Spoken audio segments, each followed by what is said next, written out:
Friends, வணக்கம் and welcome to Shammu's recipes Tamil. இன்னைக்கு நம்ம ரெசிபி வீடே மணக்கிற மாதிரி ஒரு சுவையான சேமியா பிரியாணி. ஒன்னோட ஒன்று ஒட்டாம நல்லா உதிரி உதிரியா குழஞ்சு போகாம எப்படி பெர்ஃபெக்டான சேமியா பிரியாணி செய்யறதுன்னு நம்ம வீடியோல சொல்லியிருக்கோம். ஸோ வீடியோவை ஸ்கிப் பண்ணாம பாருங்க. பிரேக்ஃபாஸ்ட்க்கு டெய்லியும் இட்லி தோசைன்னு சாப்பிட்டு போரா ஃபீல் பண்ணீங்கன்னா கண்டிப்பா இந்த மாதிரி ட்ரை பண்ணுங்க.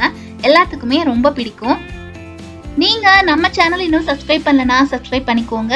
கூடவே பெல் ஐகான் பிரஸ் பண்ணி ஆல் கொடுங்க. இப்போ வாங்க ரெசிபி செய்ய ஸ்டார்ட் பண்ணிடலாம். இதுக்கு தேவையான வெஜிடபிள்ஸ் எல்லாத்தையும் வாஷ் பண்ணி கட் பண்ணி எடுத்து வச்சுக்கோங்க. இப்போ ஸ்டவ் ஆன் பண்ணி ஒரு கடாய் வச்சு அதில் 2 டேபிள் ஸ்பூன் தேங்காய் எண்ணெய் சேர்த்து கூடவே 1 டேபிள் ஸ்பூன் நெய்யும் சேர்த்துக்கலாம்.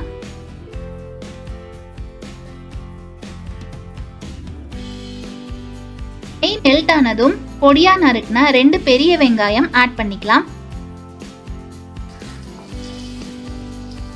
வெங்காயம் வதங்கிட்டு இருக்கும் போதே இதுல அரை கைப்பிடி அளவு புதினா இலைகள் சேர்த்து அதையும் நல்லா வதக்கி விட்டுக்கலாம். இதுல 1 டேபிள் ஸ்பூன் மிளகாய் தூள் சேர்த்துக்கலாம். காரம் உங்களுக்கு தகுந்த மாதிரி நீங்க சேர்த்துக்கோங்க. இது கூட 1 டேபிள் ஸ்பூன் இஞ்சி பூண்டு பேஸ்ட் சேர்த்து நல்லா பச்சை வாசம் போற அளவுக்கு வதக்கி விட்டுக்கலாம்.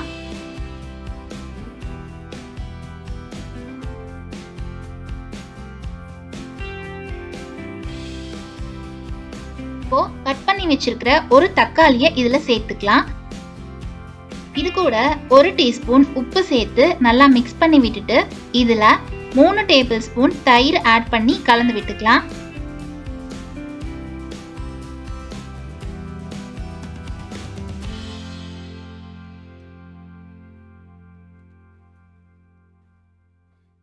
நம்ம சேர்த்திருக்க வெங்காயம் தக்காளி எல்லாம் நல்லா வதங்கி வந்துருச்சு.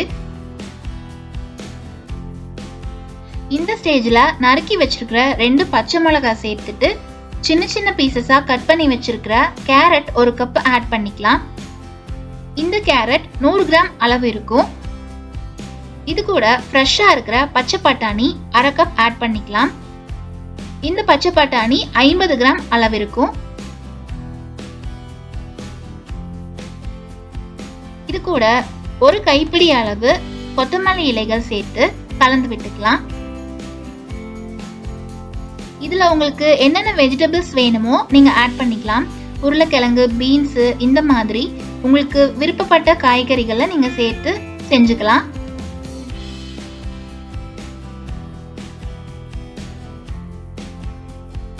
வெஜிடபிள்ஸ் எல்லாமே ஒரு 5 நிமிஷம் மசாலாவோட நல்லா வதங்கி வரணும்.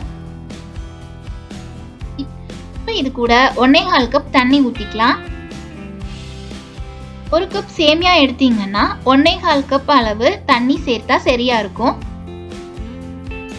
அதுக்கு மேல தண்ணி சேர்த்தீங்கன்னா சேமியா குழஞ்சிரும், உதிரி உதிரியா வராது. இப்போ இதுல பட்டை, ஏலக்காய், கிராம்பு சேர்த்து ஆல்ரெடி பவுடர் பண்ணி வச்சிருக்கோம். அதுல 1 டேபிள் ஸ்பூன் சேர்த்து நல்லா மிக்ஸ் பண்ணி விட்டுக்கலாம். இந்த பவுடர் அரைக்க பட்டை, கிராம்பு, ஏலக்காய் ரேஷியோ என்னன்னு நான் டிஸ்கிரிப்ஷன் பாக்ஸ்ல கொடுத்துருக்கேன். வேணும்னா நீங்க செக் பண்ணிக்கோங்க. இந்த மசாலா பவுடரை நீங்க பிரியாணி செய்யும் போதெல்லாமே யூஸ் பண்ணிக்கலாம். நீங்க காய் சேர்த்ததுமே தண்ணி ஊத்திராதீங்க. மசாலாவோட காய்கறிகள் எல்லாமே நல்லா வதங்கி வரணும். அப்புறமா தண்ணி ஊத்திக்கோங்க. தண்ணி நல்லா கொதிச்சு வரணும். வெஜிடபிள்ஸ் எல்லாமே வேகணும். அதுக்கு ஒரு 5 நிமிஷம் அப்படியே மூடி போட்டு வேக விட்டுறலாம்.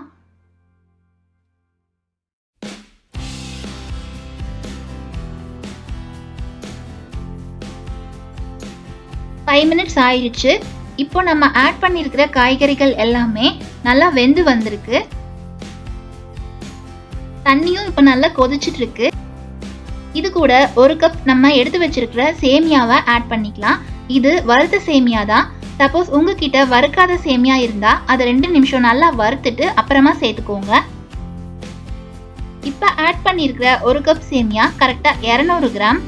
இது 2 பேர் சாப்பிட்ற அளவுக்கு சரியா இருக்கும். ஒருவேளை உங்களுக்கு அதிகமான குவான்டிட்டியில் செய்கிறீங்க அப்படின்னா மசாலாவும் வெஜிடபிள்ஸும் பார்த்துட்டு சேர்த்துக்கோங்க.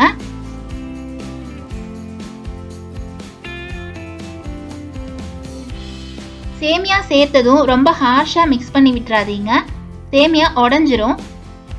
ரொம்ப ஜென்டிலா மெதுவா மிக்ஸ் பண்ணுங்க.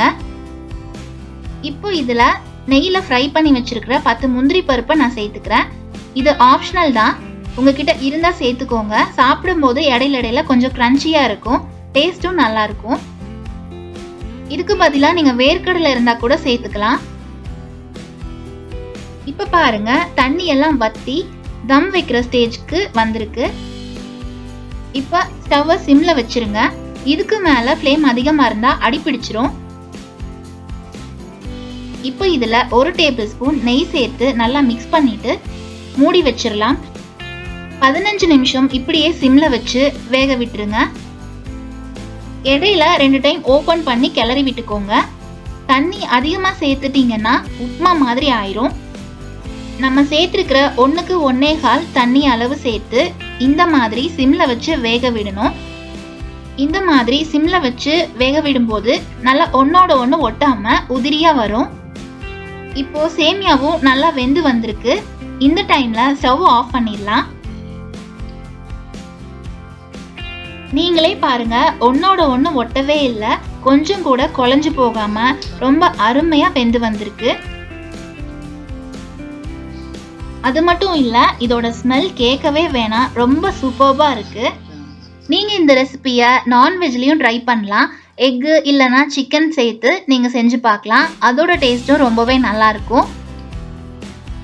நீங்களும் இதே மாதிரி செஞ்சு சாப்பிட்டு என்ஜாய் பண்ணுங்க. உங்களுக்கு ரெசிபி எப்படி வந்ததுன்னு மறக்காம கமெண்ட்ஸ்ல சொல்லுங்க.